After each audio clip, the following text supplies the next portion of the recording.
a very special month, not only because we all go on holiday for the month and we can finally spend days at home in our pajamas and wake up at 10, 11, 12, or even 1.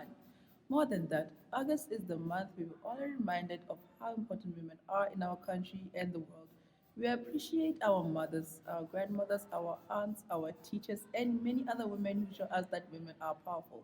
The Grade 7 Transformation and Diversity leaders are very excited to share this message with you all. But first, we have incredible stories for you about two inspirational women. Once upon a time, there was a girl who was always afraid. Her name was Michelle Robinson. Maybe I'm not smart enough. Maybe I'm not good enough, she worried. And her mother would say, if it can be done, you can do it. Anything is possible, said her dad. Michelle worked hard. Sometimes teachers told her she should not aim too high because her grades were not good enough. Some people said she could never achieve big, but Michelle chose to listen to her parents. Anything is possible, she thought. So she graduated from Harvard and became a lawyer at a big firm. One day, her boss asked her to mentor a young lawyer. His name was Barack Hussein Obama. One day, Barack told her he wanted to become president of the United States. At first, she thought he was crazy, but then she remembered if it can be done, you can do it. Barack won the elections twice, and Michelle became the first African American First Lady of the United States. No one is born smart.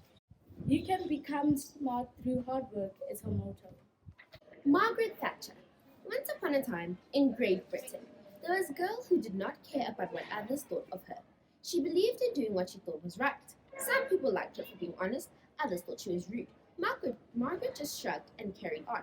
She studied chemistry and became a scientist, but her true passion was politics. So she tried to get elected to the British Parliament.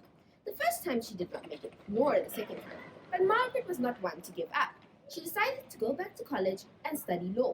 When the next elections came, she was not even considered because the men in her party thought that a young mother would never be suitable for life in Parliament. Finally, a few years later, her dream came true, and Margaret was elected to Parliament. Once in Parliament, she was so successful, she became leader of the Conservation Party and then Prime Minister, the first female Prime Minister in British history.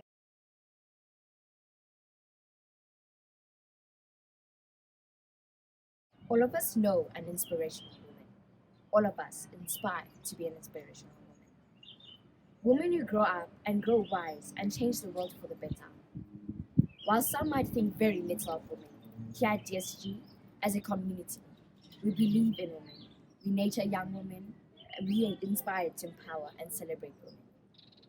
As transformation and diversity leader in the junior school, we salute the amazing women who mark the 9th of August in our country as a day of power of she.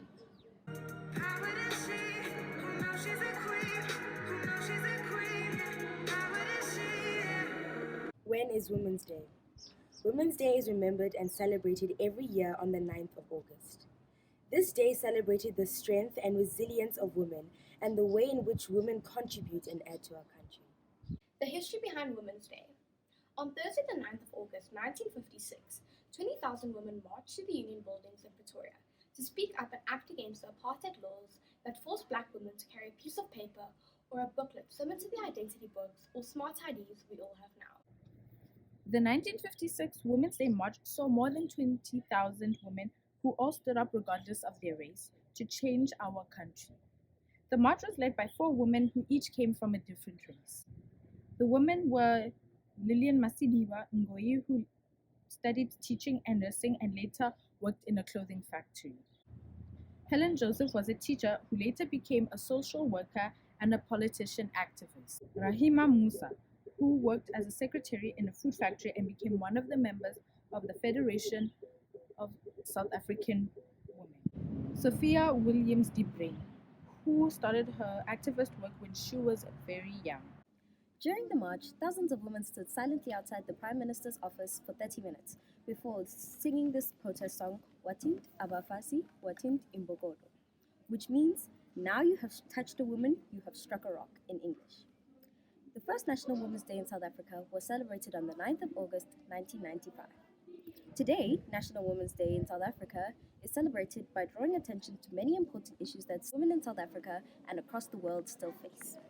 Issues such as gender-based violence, discrimination, unequal pay, harassment at the workplace, access to sanitary products, and fair access to education. Together with more than 20,000 women, these four inspirational women helped change the way in which women are seen in our country. Women used to be seen as less important and not worthy of any human rights, and now they are seen as important, capable, and intelligent Wonder Women who have the ability to make the world a better place for everyone. We can all learn a lesson for women like Lillian Ngoyi, Helen Joseph, Rahima Musa, and Sophia Williams the Brain, and many other amazing women in our country and world, to use our voices and minds to speak up for those around us who do not have the same rights or privileges as us. We do not have to be rich or big people to make a difference in the world. We just need to be kind, caring, and willing to help.